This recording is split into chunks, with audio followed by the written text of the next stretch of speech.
Terima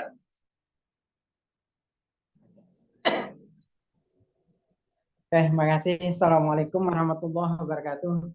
Waalaikumsalam warahmatullahi wabarakatuh. Alhamdulillah, amma ba'du. Yang saya hormati Dr. Muhtalha Ajmain ya, dari dosen senior UTM Malaysia. Alhamdulillah bisa bergabung dengan kita hari ini. Luar biasa ya. Ini terjalin kerjasama antara Indonesia dengan Malaysia ini. Mudah-mudahan ini akan terus ya. Gantian mungkin nanti, siapa tahu Malaysia bisa merancang acaranya gitu. Yang saya hormati juga Dr. Abdullah Misno, SHI, SE, MEI, MH, yang juga akan menjadi pemateri kedua nantinya. Juga membawa acara kita Bapak Rendra, MEI ya. Alhamdulillah ini satu hal yang luar biasa buat Masjid Sirajul Falah Bogor mengadakan kegiatan seperti ini, dan mudah-mudahan ya kedepannya ini akan semakin lebih baik lagi ya, dan juga materinya akan semakin lebih luas lagi ya. Jadi podcast ini yang seri kelima ini berarti sudah ada 4 seri sebelumnya. Mudah-mudahan kedepannya insya Allah ini akan lebih banyak pembicaranya mungkin ya. Ini hari ini mungkin seri kelima ini kita udah bisa jalin kerjasama dengan Malaysia mungkin ya. Insya Allah nanti mungkin bisa dengan negara lain, mungkin Pak Dr. Misno ya, mungkin bisa dengan Singapura, Brunei, mungkin juga dengan Thailand ya, karena kita juga kemarin Pak Dr. Jainal juga udah ke Thailand.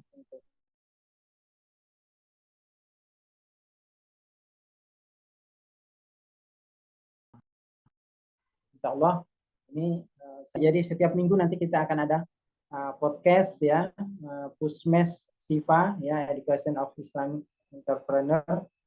Jadi ini sangat penting sekali sebenarnya untuk terutama juga buat mahasiswa kita, baik yang S1 maupun yang S2, bahwa ke depan itu entrepreneur itu menjadi sesuatu hal yang sangat penting ya.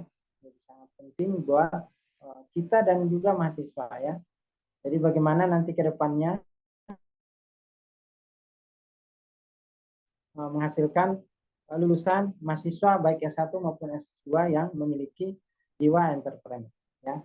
Insyaallah mudah-mudahan nanti dengan adanya edukasi of Islamic ini atau podcast kita ini, Pusmes ini ya, Pusmes IPA, insyaallah ini menjadi ladang ya buat teman-teman kita untuk beramal ilmunya gitu ya, berbagi ilmunya.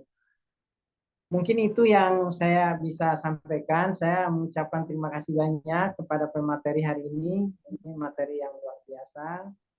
Mudah-mudahan seri-seri kedepannya juga akan banyak wawasan yang bisa kita ambil ya, baik itu sebagai dosen maupun sebagai mahasiswa, dan akan didorong lebih kuat lagi supaya bisa ya baik menghadiri secara live maupun ini akan di-upload ya nanti ya di YouTube ya, supaya bisa ditonton di lain waktu. Mungkin itu yang bisa saya sampaikan. Terima kasih. Wassalamualaikum warahmatullahi wabarakatuh. Waalaikumsalam warahmatullahi wabarakatuh.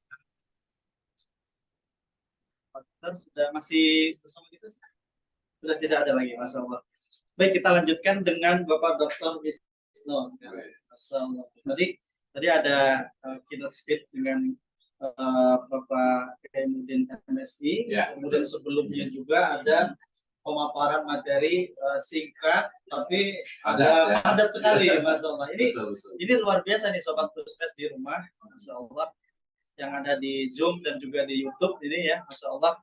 Ini dari kisah sirah itu saja itu muncul yang luar biasa tentang bagaimana jiwa entrepreneur, bagaimana orang-orang dulu itu menempatkan dirinya setelah mereka itu punya pendidikan, mereka terus menggali di tempat-tempat lain ya. Ada masanya di Mekah, kemudian hijrah ke Madinah, masih belajar juga.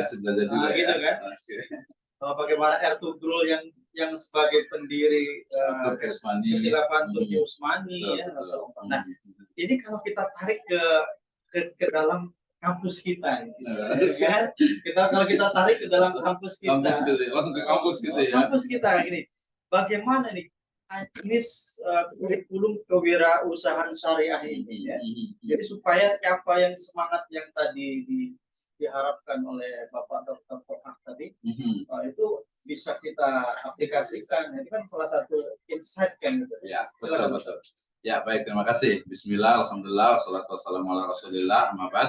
Ya, menarik sekali nih Kang Rendra ya, ketika bicara tentang tadi entrepreneur ya, karena topik kita kan Islamic entrepreneur ya, education of Islamic entrepreneur. Jadi tadi merujuk kepada istilahnya itu pendapat yang sama oleh Dr. Toha bahwa ya, so different between entrepreneur gitu ya dengan mungkin businessman gitu ya, karena kalau businessman tapi memang cenderungnya itu hanya usaha cari keuntungan gitu, sementara entrepreneur itu adalah sebenarnya bukan hanya artinya mencari keuntungan, tapi dia itu ada tadi falah. Ya ada falahnya nih. Jadi cocok nih dengan surajul falah ya. Ya baik. Jadi di surajul falah ini artinya itu ada falah yang memang menjadi puncak dari tujuan Islamic Economic and Business ya. Oke, kembali ke tadi. Jadi topik kita nih sebenarnya lebih kepada bagaimana membangun jiwa entrepreneur ya. Entrepreneurnya dulu gitu. Walaupun tadi kalau di Siro tadi kan entrepreneur itu dia memang betul-betul sudah artinya itu sudah terimplementasi gitu kan, terimplementasi sudah dipraktekkan kan tadi contohnya kenapa ketika Khadijah ketika terjadi misalnya tadi itu apa semacam boykot ya di Makkah itu ternyata Khadijah itu masih bisa tuh apa namanya untuk ya bisa hidup dalam jangka waktu 3 tahun dari hartanya gitu ya, dari kekayaannya. Artinya kan itu ada proteksi namanya itu. Jadi ada proteksi, bahkan ada saving sebelumnya. Ya, kalau kita bukan cuma saving, karena kalau dalam ekonomi kan kita tahu ya ada istilah saving not save you. Ingat ya, artinya saving not save artinya menabung itu tidak menolong Anda, hanya memperpanjang usia, memperpanjang waktu saja. Harusnya diputar. Iya betul, yang berarti bukan saving tapi investment. Investasi atau bisnis ya. Nah, bisnis itu ternyata bukan hanya bicara tentang bisnisnya dulu, tapi tadi bicara tentang entrepreneur-nya dulu. Gitu ya. Jadi ketika kita mau berbicara tentang apa misalnya itu entrepreneur education ya, atau education of entrepreneur ya, pendidikan kewirausahaan, berarti memang ya di university ini kita bangun bagaimana menularkan gitu ya, bagaimana menjadikan mahasiswa itu memiliki jiwa entrepreneur. Nah, tadi poin yang paling utama sebenarnya dalam entrepreneur itu adalah memang ada jiwa dorongan, terutama dari sisi agama, keyakinan spiritual itu untuk bisa memberi kepada orang lain. Nah, ini sebenarnya menurut saya yang memang jarang sekali gitu ya, jarang sekali ketika orang itu tadi kalau mamanya hanya usaha, dapat keuntungan, cari keuntungan itu kesannya menjadi kapitalisme, menjadi kapitalis gitu kan. Jadi tanpa memikir orang lain juga banyak, orang-orang istilahnya itu non muslim juga banyak, mereka tuh kerja, kemudian usaha, cari keuntungan, tapi apa ya, jiwa mereka, jiwa kita sebut dengan filantropinya itu kurang gitu ya. Nah ini jiwa itu yang penting. Iya betul. Ya, artinya bagaimana, berarti sebenarnya bukan hanya universitas saja, sebenarnya bukan hanya perguruan tinggi gitu ya, tapi ada sentuhan-sentuhan yang sifatnya itu entrepreneur untuk mahasiswa kita, termasuk juga untuk siswa kita gitu ya. Jadi dari mulai sekolah rendah, sekolah dasar gitu ya, menengah sampai atas itu kan sekarang udah ada market day gitu kan, banyak banget itu. Itu sebenarnya baru awal gitu. Betul. Apa dapat di beberapa poin dari pemaparan tadi. Jadi bagaimana kurikulum itu bisa diterapkan di kampus. Betul. Salah satunya adalah jiwa entrepreneur. Jiwa entrepreneur itu beda dengan jiwa pebisnis. Betul. Bukan hanya pebisnis gitu ya. Entrepreneur. Dan kemudian tumbuh dari entrepreneur itu jiwa yang kemudian mampu mau berbagi. Betul, betul. Ya, betul. Nah, nah berbagi ini pondasi yang paling kuat tentu saja adalah agama. Iya kan ya. Kan kalau dikatakan itu khairun nas anfa'uhum linnas. Artinya itu memang ya tadi entrepreneur itu yang memang bermanfaat untuk orang lain gitu ya. Misalnya nih, seseorang itu ini kan kebetulan kalau kita kan di Institut Falah ya, di Sekolah Tinggi Ilmu Tarbiyah. Jadi ketika dia itu misalnya menjadi seorang guru, kemudian nanti ada pilihan menjadi misalnya dia itu mendirikan sekolah. Nah, gitu kan, mendirikan sekolah. Nah, ketika mendirikan lembaga pendidikan sekolah, gitu kan, otomatis dia akan merekrut guru lain, akan merekrut mungkin tenaga pendidikan. Artinya manfaatnya itu lebih banyak. Nah, ini ya. Jadi itu sebenarnya inti dari pembahasan kita hari ini adalah terkait dengan bagaimana sebenarnya alumni dari tarbiyah, dari ilmu pendidikan, dan dari berbagai program studi itu memiliki jiwa entrepreneur, artinya jiwa yang memang dia itu bisa mengoptimalkan potensi dia, tapi bukan hanya untuk dia saja, tetapi juga untuk orang lain, bangsa dan juga negara tentu saja. Itu yang saya pahami. Alhamdulillah. Jadi memang jiwa entrepreneur ini bisa melekat kepada siapapun. Betul. Mentalnya. Mentalnya. Memang jiwa itu kan mental. Mental. Jadi tadi salah satu juga disebutkan Dr. Fahab bahwa jiwa atau mental entrepreneur itu adalah yang nggak takut rugi.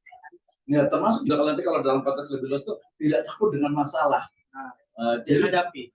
Iya, dihadapi. Jangan lari dari masalah. Itu jiwa entrepreneur, itu mental entrepreneur. Kalau rugi, wah berarti harusnya nih Pak Ketua bisa itu juga bisa sharing juga nih gitu ya. Jiwa entrepreneur bagaimana ketika rugi ketika ini ternyata nggak kemudian baper gitu, nggak kemudian apa istilahnya itu menyerah gitu, enggak. Justru nah kalau ini gini, ini karena jadi saya ingin membedakan antara kita kan kebetulan kita di ini ya di prodi pendidikan agama Islam ya. Artinya di ketika seorang mahasiswa itu lulus nih, kita kan insya Allah mau wisuda nih ya Sabtu besok nih ya. Jadi ketika sudah lulus itu jangan sampai masuk tuh masih apa ya, saya kerja apa gitu ya. Nah itu jadi saya mau kerja apa, misalnya saya mau ngajar di mana, udah kerja apa aja lah yang penting mau ya apa, walaupun jasanya tarbiyah apa aja lah yang penting bisa dapat duit. Nah itu harusnya startup. Bisa sih, bisa juga menggunakan bisa startup gitu. Startup bisnis. Iya betul. Jadi kalau saya nanti juga bisa mengatakan bahwa guru itu atau mengajar itu adalah kalau saya menyebutnya dengan kewajiban agama. Ya, kalau bisa dikatakan kewajiban ya profesi atau passion boleh lah. Tapi ya itu adalah sebuah kewajiban gitu ya. Sementara entrepreneur memberikan kemanfaatan untuk orang lain, kewajiban yang lainnya. Gitu. Dalam konteks agama mungkin kita itu nggak bisa soleh itu secara individual, tapi kita juga harus soleh secara. Itu hampir mirip-mirip dengan yang tadi disampaikan, cuma ini lebih detail. Ya betul. Nah kalau tadi Bapak Dr. Tohah tadi itu mengatakan model pendidikan kewirausahaan berbasis syariah itu seperti halnya dulu sirah Nabi. Betul. Jadi Rasulullah itu punya 4 as-sabiqun al-awwalun. Ya betul. Sayyidah Khadijah yang mempunyai harta yang banyak, kemudian bersupport dalam betul. Kemudian Ali bin Abi Thalib, kemudian masih muda. Betul. Kemudian hari menjadi khalifah juga betul, yang ketiga. Luar biasa ya. Jadi kemudian sahabat karibnya yang terpercaya digelari as-siddiq. Kemudian juga seorang yang selalu mendampingi beliau, Nabi Zaid bin Abi Haritha. Yang akhirnya nanti wafat di perang Mu'tah. Betul. Nah itu model yang tadi disampaikan tadi, karena beliau memang spesifiknya pendidikan Islam. Betul. Ya. Nah ini kalau kita tarik ke model kewirausahaan berbasis syariah ini, kira-kira ini elaborasi bagaimana?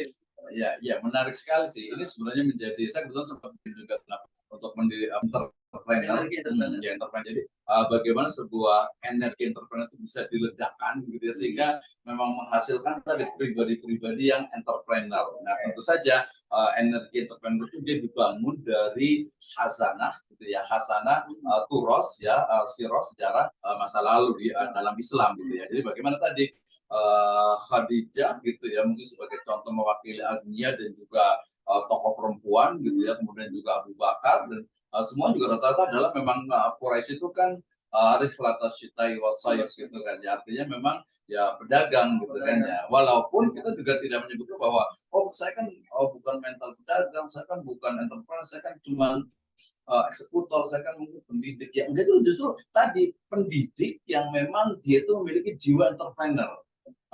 Gitu kan ya, sangat mungkin gitu ya. Jadi pendidik yang memiliki jiwa entrepreneur. Oke, balik kita ke pertanyaannya kan, saudara. Jadi kalau kewirausahaan dalam konteks bagaimana sih sebenarnya mungkin model dari kita sebut dengan Islamic entrepreneur ya, atau mungkin entrepreneur syariah gitu kan ya. Nah, pertama tentu saja kita berangkat dari model ataupun dari konstruk ya bangunan Islam. Ya, bagaimana mestinya itu belief ya, keyakinan itu menjadi inti ataupun menjadi fondasi dasar dalam entrepreneur ya, akidah atau tauhid seperti itu. Kenapa? Karena ketika dia begini misalnya, ketika dia melakukan filantropi, dia berdonasi misalnya gitu ya, kan di Pusmesipa ini ada program donasi juga ya, ya di Sipa juga insya Allah ada Lasipa insya Allah juga gitu.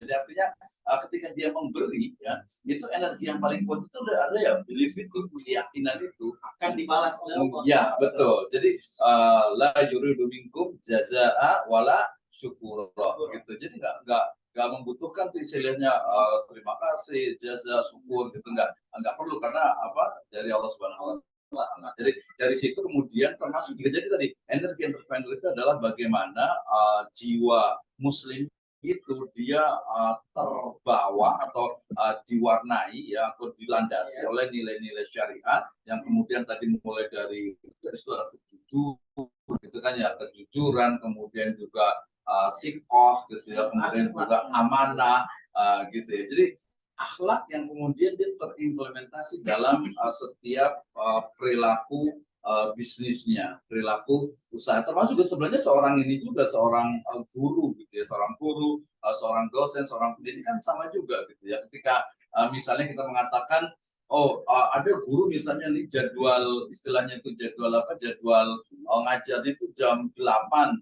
Dia datang jam 8.10 gitu kan ya, itu bukan jiwa entrepreneur tuh ya, bukan jiwa entrepreneur. Kenapa? Karena jiwa entrepreneur itu adalah ini ya, Karendra ya. Jadi jiwa entrepreneur itu adalah yang dia itu komitmen. Yang ini. Ya. Oke ya. Jadi jiwa entrepreneur itu adalah jiwa yang memang dia itu komitmen dengan apa yang memang itu dia bermanfaat untuk tujuan. Ya, baik itu tujuan secara artinya itu usaha yang dilakukan sendiri ataupun juga oleh lembaga yang ada dia di dalamnya. Gitu. Jadi dia masuk juga tuh ke organisasi gitu ya. Jadi ketika dia itu adalah bagian dari organisasi, bukan berarti dia bukan entrepreneur dong, dia kan hanya mungkin staff, admin atau bawahan atau apa, berarti dia nggak bisa dong jadi jiwa bukan, tidak seperti itu. Justru termasuk juga mungkin ada yang teman-teman yang ada mungkin di ASN atau pegawai negeri ya, itu juga seorang ASN ya, seorang PNS zaman dulu itu juga harus memiliki jiwa entrepreneur gitu ya. Jadi kita sebagai pegawai juga harus memiliki jiwa entrepreneur. Entrepreneur itu bukan berarti di kantor terus dagang jualan gitu, enggak gitu ya, itu terlalu sempit lah gitu menyebut dengan entrepreneur itu dengan apa, dengan jualan gitu ya. Padahal itu bukan, maka tadi so different, beda ya antara usahawan dengan antara pedagang dengan entrepreneur itu berbeda ya. Pengusaha dengan pedagang itu beda. Ya kalau pedagang itu tadi hanya mencari keuntungan saja, tapi kalau pengusaha itu dia betul-betul memang dia komitmen. Bahkan sebenarnya kalau secara terminologi, secara bahasa sebenarnya juga etimologi juga, entrepreneur itu adalah seseorang yang berani mengambil resiko ya dalam setiap kegiatannya. Gitu. Jadi itu menurut saya yang penting. Betul. Nah, model berarti model Islamic entrepreneur itu adalah bagaimana kewirausahaan yang dilandasi oleh belief, ya landasi oleh akidah, kemudian juga implementasinya ada dalam bentuk ya akad-akad syariah atau mungkin bisnis usaha yang dilandaskan atau yang berpedoman kepada nilai-nilai ekonomi, bisnis dan keuangan syariah. Luar Nah, biasa dari ya. situ ya. Nah, ini Sobat Pusmes semua yang di rumah, Masya Allah ini ada satu insight baru ya buat kita semua ini, bahwa bisa kita terapkan nih ya di lingkungan sekolah, madrasah, pesantren yang atau majelis taklim kita, mungkin Betul, betul. masjid mungkin Iya, bisa, masjid juga gitu bisa ya. juga, majelis taklim juga bisa juga. Memunculkan jiwa entrepreneur itu. Apalagi ini fondasi yang paling kuatnya itu adalah akidah itu sendiri. Betul. Dari akidah kemudian menjalankan syariah, salah satunya fikih muamalah itu Fikih tadi ya. muamalah, Fikih betul. muamalah Iya, itu ekonomi ya. syariah itu. Plus ada satu lagi Apa yaitu itu? akhlak. Adab atau etika. Etika Betul, bisnis, betul. etika bisnisnya, dan kemudian jangan lupa yaitu berbagi dan Betul. terus belajar. Gitu. Jadi banyak banget ya gitu. Luar Tapi saya biasa. gantian nih Kang Rendra, Karena gantian saya yang nanya nih. Jangan saya Gak apa-apa. Jadi memang karena kalau ketika kita akidah, kemudian ada adab atau etika bisnis, ya, kemudian menjalankan syariah, kemudian daunnya di atasnya itu adalah yang kemudian penerapan syariah segala menyeluruh. Betul. Nanti ujungnya adalah falah. Jangan lupa. Betul. Tapi penting. Dan ketika dia berbagi dan kemudian menjalani itu semua, maka terwujudlah yang tujuan syariah. Betul. Maqasid syariah. Tapi menarik karena maksud saya itu gini. Maksud saya itu tadi kan banyak teori. Mungkin kan nanti ada juga yang protes gitu. Oh, ini banyak teorinya nih. Ada nggak contoh nyata nih gitu kan? Nyata. Terutama tadi karena topik kita juga education of Islamic entrepreneur. Jadi penerapannya di dunia pendidikan. Misalnya kalau kita lihat nih di beberapa SDIT, pesantren juga ada juga sebenarnya itu. Kalau di SDIT itu SMP itu dia biasanya ada market day. Market day itu di sekolah alam juga ada. Bahkan tuh ya. TK juga. TK juga jualan gitu ya. Ya sebenarnya kalau untuk latihan sih nggak apa-apa juga. Gitu ya. Jadi untuk latihan mereka jualan gitu ya kan ya, di itu ya market day gitu ya. Nah sebenarnya ya bisa dari situ juga bisa gitu ya. Tapi nanti mestinya memang usul kita walaupun ini di beberapa perguruan tinggi juga di beberapa tadi sekolah dasar, menengah dan juga atas itu sudah ada juga tuh. Jadi bagaimana sebenarnya menumbuhkan jiwa entrepreneur gitu ya. Bahkan ya di beberapa kampus itu kan Rendra itu untuk di kurikulum itu sudah ada tadi misalnya ada mata kuliah itu disebut dengan manajemen jasa pendidikan atau mungkin wirausaha lembaga pendidikan.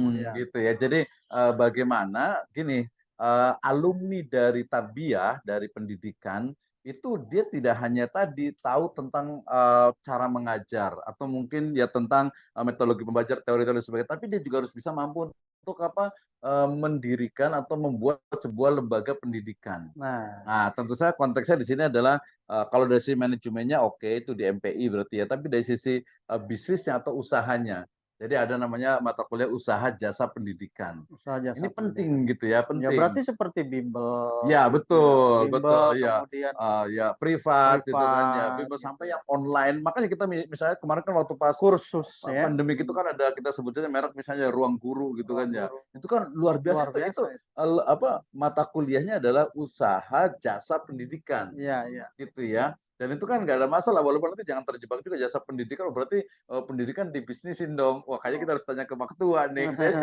Gimana nih pendidikan dibisnisin gitu ya. Karena ini juga nanti mungkin next gitu ya. Mungkin ada juga kenapa banyak ini juga nih agak lebih jauh lagi. Kenapa pesantren kok mahal-mahal ya Kang Rendra ya?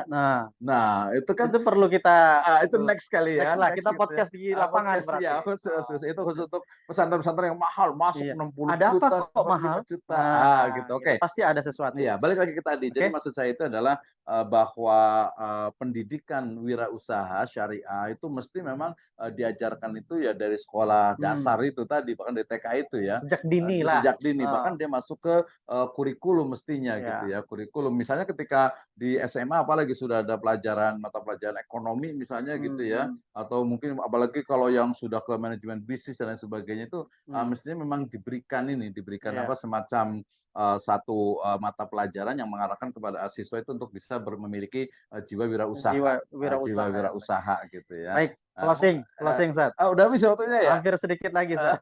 Sebelum kita nanya ke teman-teman, kita kasih kesempatan bertanya nih, silakan. Baik, teman-teman yang ada di Zoom, Halo, assalamualaikum teman-teman semua yang di Zoom. Silakan, ada yang mau bertanya. Ini banyak yang hadir juga nih, teman-teman semuanya. Silakan. Boleh ditampilkan videonya, dibuka loudspeakernya, boleh. Atau mungkin kalau ada yang mau bertanya, mau memberikan itu juga boleh, Kang Reda. Bertanya ya. Iya, mau bertanya atau mungkin menambahkan boleh juga. Boleh silakan. Raise hand, boleh raise hand. Raise hand. Ya, boleh juga kalau ada yang mau bertanya, silakan. Ya, kita diskusi tentang ini ya, tentang pendidikan wirausaha. Ya, jadi bagaimana sebenarnya agar intinya adalah jangan sampai alumni kita itu ketika sudah lulus kok masih cari-cari pekerjaan gitu ya, masih cacat saya mau kerja apa nih gitu kan ya. Karena mungkin jiwa wirausahanya itu mungkin atau justru masih mahasiswa nih. Oh iya, kita ada beberapa mahasiswa pasca kita nih. Gimana? Oke, silakan mungkin ada yang mau bertanya, diskusi. Silakan. Silakan raise atau langsung open mic-nya aja. Boleh dibuka mic-nya, silakan. Ada yang mau berkomentar. Ini juga kita ini kan di live juga ya. Betul. Live juga, jadi nanti intinya itu adalah bagaimana agar kita itu bisa memiliki betul-betul jiwa wirausaha. Wirausaha berarti seorang yang berani untuk mengambil resiko. Mengambil resiko. Silakan. Siapa nih yang mau bertanya nih? Silakan. Ini kameranya dua, jadi ada yang di atas, ada di bawah, jadi suka matanya suka ketuker gitu ya. Ya, silakan ada yang mau bertanya kan nih, Pak Haji Adenanang, saya persilahkan. Pak Haji Adenanang. Res, ya boleh. Ya, silakan. Unmute. Masih di mute? Oh, masih belum. Baik. Ya, silakan. Pak Haji Adenanang, silakan. Belum kedengaran. Masih mute ya, atau di mute semuanya? Ya. Oke, silakan Pak Haji Ade. Assalamualaikum warahmatullahi wabarakatuh. Waalaikumsalam warahmatullahi wabarakatuh. Salam kenal semua, terkhusus untuk yang terhormat Pak Rektor, Pak Pembicara, Pak Dr. Tahla, lalu juga Pak Dr. Misno, serta Kang Rendra, serta teman-teman semua.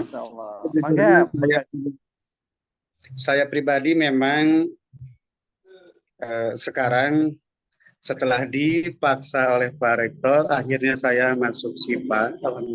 Terima kasih. Masya Allah, dipaksa ya. Ya, maksudnya alhamdulillah dengan izin Allah, semoga saya bertambah keberkahan dari antum semua, terkhusus para guru, para dosen. Saya butuh doa dari antum semua.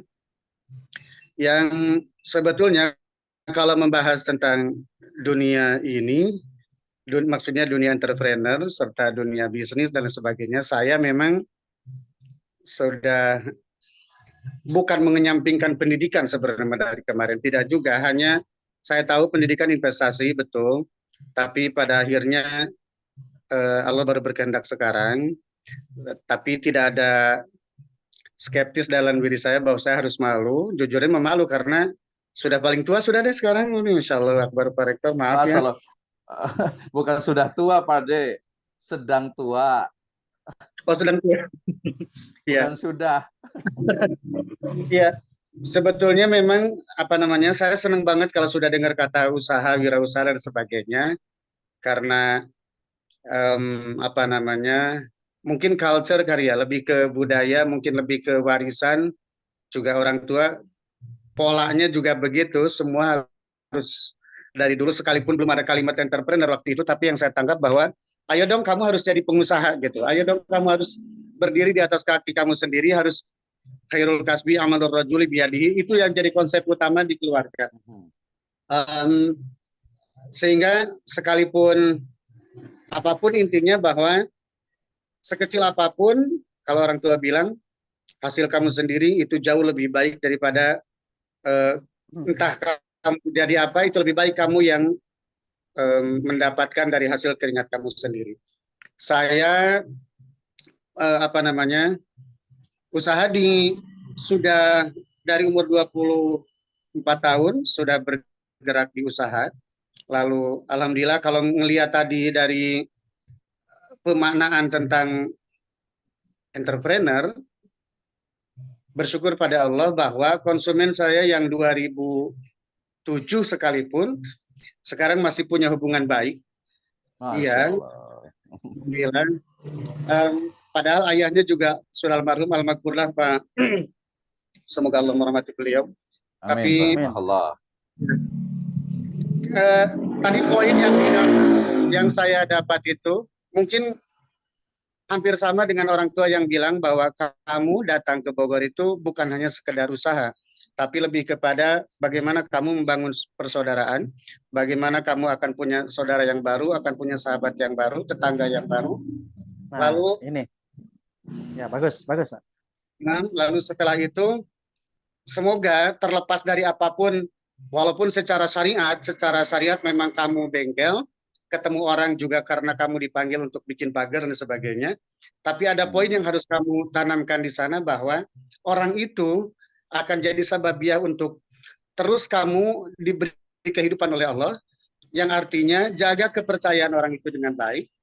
Dan yang alhamdulillah saya sekalipun juga dengan segala kekurangan dan kebodohan saya juga terkadang human error saya juga terkadang berlaku.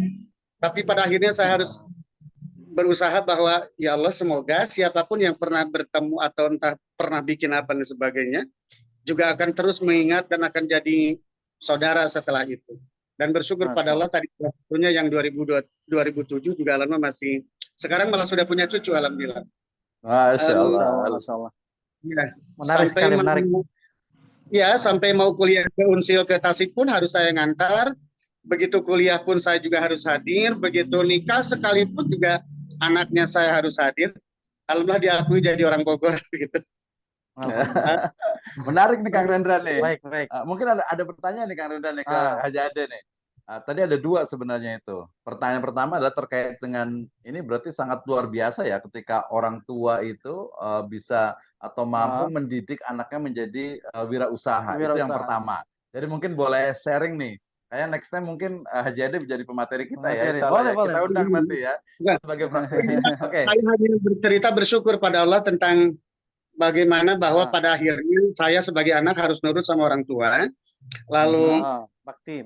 Karena itu poinnya. Kedua, bahwa saya harus berjuang untuk diri saya sendiri, untuk membangun kehidupan sendiri, tidak juga mengandalkan siapapun. Sekalipun, jujur ini mohon maaf nih, sedikit flashback ke belakang. Saya memang di keluarga tidak seperti kakak atau adik yang lain yang langsung diterjunkan ke bengkel karena orang tua dulu punya bengkel begitu ya, bengkel. Tapi saya lebih itu salah seorang, mudah-mudahan Mas Antren begitu ya. Alhamdulillah. Ya itu tadi ada pertanyaan yang lucu tadi yang saya senang banget. Bagaimana seorang mahasiswa setelah dia beres kuliah tidak kelimpungan, harus nyari kerja kemana, harus bikin apa dan sebagainya. Itu pun yang saya rasakan begitu selesai Mas Antren, saya bingung. 22 tahun saya bingung. Harus ngapain gitu? Iya. Ya. 22 tahun sampai 23 setengah saya masih di kampung, ikut ngurus majelis, ikut ngurus masjid.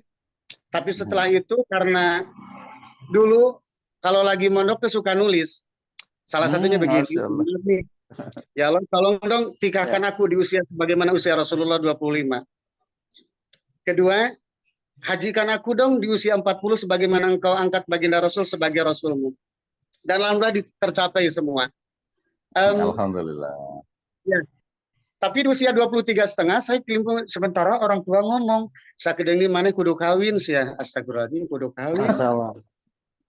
Baik, mungkin itu. Kudu merapan budak baturnya.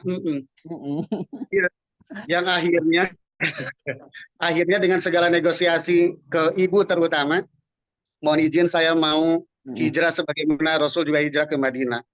Itu tidak diizinkan setengah tahun. Saya harus negosiasi dengan orang tua, dengan ibu terutama. Begitu di angka 24, baru orang tua, ibu merestui. Tapi dengan catatan, emak jeung bapak, dia bilang begitu, orang tua cuma bilang, juga ingin punya keberkahan dari ilmu yang mungkin, entah itu alif, ba, atau apapun, yang sudah kamu pelajari di pondok, emak jeung bapak dia pengen punya berkah itu. Kamu harus punya janji bahwa setelah itu, entah dimanapun kamu ditempatkan oleh Allah, kamu harus janji untuk, ya itu tadi, minimal apa namanya, memberikan manfaat untuk orang-orang lain. Salah satunya dengan membagikan ilmu seumpama begitu, walaupun juga saya nggak punya ilmu. Masya Allah. Oke, Iya. siap. Baik, Insyaallah. terima kasih Pak Haji Ade Ya. Nanang, Masya Allah Ya. luar biasa ya. Bisa memberikan insight pemaparan, kali bahasanya. luar biasa ini. Cerita saking senangnya ketemu sama Pak dosen semua ya, mohon maaf nih. Ya, siap, ayo datang ke berkah mampir nanti, Masya Allah. Nah ini nanti harus ini nih Kang Rendra.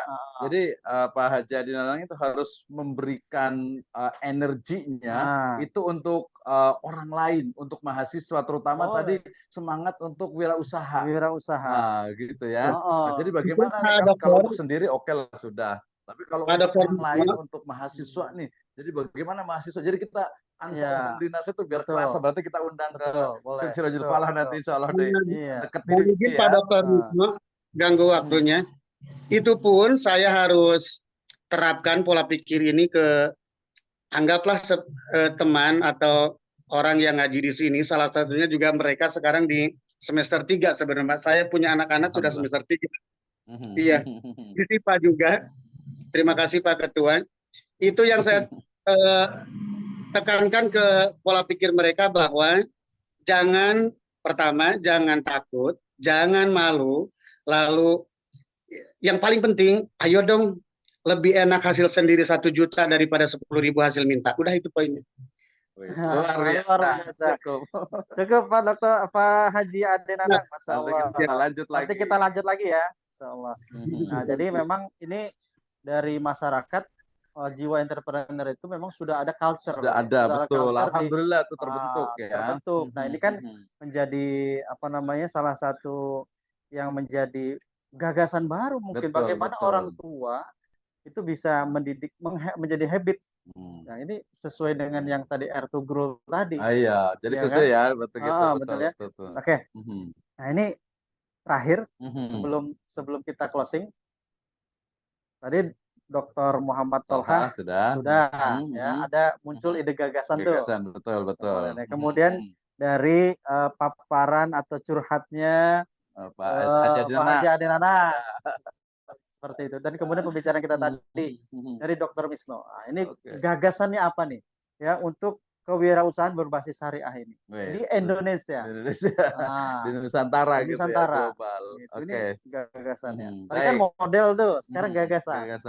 Ya baik, menarik sekali nih. Jadi memang ini levelnya harusnya di S3 gitu ya, karena tadi model itu mengkonstruk model itu pasti levelnya adalah PhD ya, doktoral itu ya. Nah, tapi menarik sekali nih ketika kita bicara tentang entrepreneur gitu ya, jiwa wirausaha, dalam konteks topik hari ini adalah tentang pendidikan. Ya, jadi education of Islamic entrepreneur. Berarti pertama saya akan awali dulu dengan bahwa mungkin ada pertanyaan, kenapa kita itu harus belajar dan kenapa kita harus mengajar anak itu dari mulai SD, SMP, SMA sampai perguruan tinggi ya. Pertama, bahwa pendidikan gitu ya dalam konteks SD, SMP, SMA itu memang dia menyiapkan diri dia gitu ya untuk memang menghadapi berbagai permasalahan ya atau tantangan atau sesuatu yang mungkin tidak terpikirkan sebelumnya. Itu yang saya pahami. Jadi kenapa harus pendidikan? Jadi pendidikan itu adalah menyiapkan manusia yang siap dengan berbagai resiko, berbagai permasalahan yang belum terprediksi sebelumnya. Itu yang pertama. Nah, kemudian berarti yang kedua adalah bahwa entrepreneur sendiri atau jiwa entrepreneur adalah jiwa-jiwa yang memiliki komitmen, memiliki istiqomah, kemudian juga fokus pada tujuan dan berani berkorban serta bermanfaat, memberi untuk orang lain. Dan ini harus melalui tadi tarbiyah atau pendidikan Islam, ya, pendidikan Islam ya, mulai dari SD diajarkan, SMP, SMA. Nah, ketika dia sudah masuk ke perguruan tinggi, dia sudah paham bahwa oh ternyata kenapa saya itu kuliah gitu ya, karena dengan kuliah itu kita bisa menstimulus cara berpikir kita, kemudian juga menyiapkan diri kita untuk menghadapi berbagai permasalahan yang tidak terprediksi sebelumnya. Yang akan datang, yang akan dihadapi. Sehingga tadi ketika seorang mahasiswa itu lulus gitu ya, dia tidak berpikir ya kalau mikir standar ya oke lah ya nggak masalah. Tapi dia tidak kemudian, aduh nanti saya mau kerja apa nih, saya cari kerja apa nih. Dia muncul kekhawatiran. Ya padahal sejak awal harusnya dia percaya yakin ya, apalagi kalau dalam Islam gitu ya, keyakinan bahwa dikatakan tuh wama min dabatin illa 'alallahi rizquha misalnya gitu ya, bahwa ya setiap orang tuh pasti punya rezeki, tinggal dia usaha gitu. Itu yang pertama. Menarik Ustaz. Karena memang dari resiko-resiko yang akan datang itu jawabannya ada di kampus. Kenapa? Karena di kampus itu diajarkan analisa. Ya, nah itu cara berpikir. Makanya harus buat skripsi. Analisa supaya ke depannya ini nanti bagaimana. Baik, terima kasih Mas Allah. Terakhir mungkin, boleh. Ya terakhir itu tadi karena belum selesai tadi itu. Jadi setelah memiliki jiwa entrepreneur, kemudian dia itu juga bisa memberikan manfaat untuk orang lain, kemudian juga dia itu bisa istilahnya itu mewarnai orang lain. Dan dalam konteks Indonesia dan Nusantara berarti tadi kurikulumnya itu ya kurikulum plus juga kurikulum yang dalam bentuk mata kuliah itu ya itu ada gitu ya. Tapi ada kurikulum yang dia itu include ke dalam setiap mata kuliah ya, dan itu biasanya disampaikan atau menjadi dasar dari para dosen nih. Dosen itu untuk ketika dia mengajar itu ya bukan hanya transfer of knowledge ya, bukan hanya mengajar saja, tapi bagaimana membangkitkan jiwa entrepreneurnya, wirausahanya, kemudian juga bagaimana energi itu bisa betul-betul mengalir gitu ya, betul-betul bisa ke mahasiswa. Itu Kang Rendra. Baik, terima kasih, Masya Allah sudah lewat 1 jam gitu. Lewat ya. Sudah 1 lewat ya. Masya Allah ini. Masya Allah. Sobat Pusmes Sifa yang ada di Zoom dan juga di YouTube, Masya Allah terima kasih sudah menyimak hingga akhir diskusi kita pada siang hari ini. Jangan lupa Pusmes Sifa ini mengajak kolaborasi kepada sobat-sobat Pusmes semua ya. Karena Pusmes Sifa ini mempunyai ada layanan jasa dan produk Pusmes Sifa. Jadi teman-teman bisa kolaborasi produk ke Pusmes Sifa. Nanti ada bazar Pusmes Sifa, ada produk-produk itu nanti kita pasarkan, atau juga kolaborasi ilmu bersama Pusmes Sifa ya, bisa dengan menjadi narasumber, penelitian atau penulisan buku ya. Kemudian juga ada jika ingin berkonsultasi muamalah atau bisnis atau ekonomi ya dalam bentuk coaching ya, coach dibimbing ya bagaimana bisa berkonsultasi memecahkan masalah yang dihadapi oleh person. Kemudian ada pemasaran produk-produk dari Pusmes Sifa itu sendiri ya dengan akad samsarah, Masya Allah. Jadi itu kemudian atau ingin ikut training bersertifikat. Nah, jadi teman-teman yang ada di Zoom maupun ada di YouTube bisa ikut gelar non akademik ya. Bisa nanti gelarnya non akademik. Nah, juga yang terakhir adalah kita kolaborasi bagaimana Pusmes Sifa ini terus dapat berkontribusi luas terhadap masyarakat lebih baik lagi ya, dapat menyampaikan sedekah istiqomah ya, sedekah istiqomah ya, bisa ada e-wallet dan juga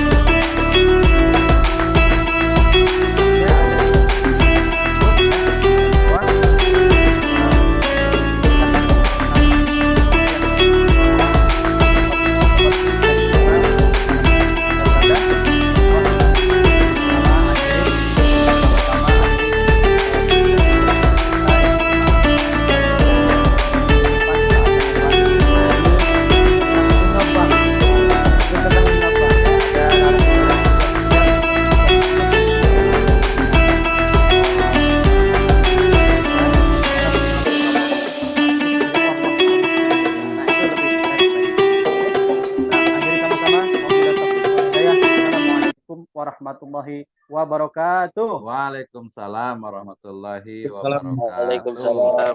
Teman-teman yang ada di Zoom semuanya kita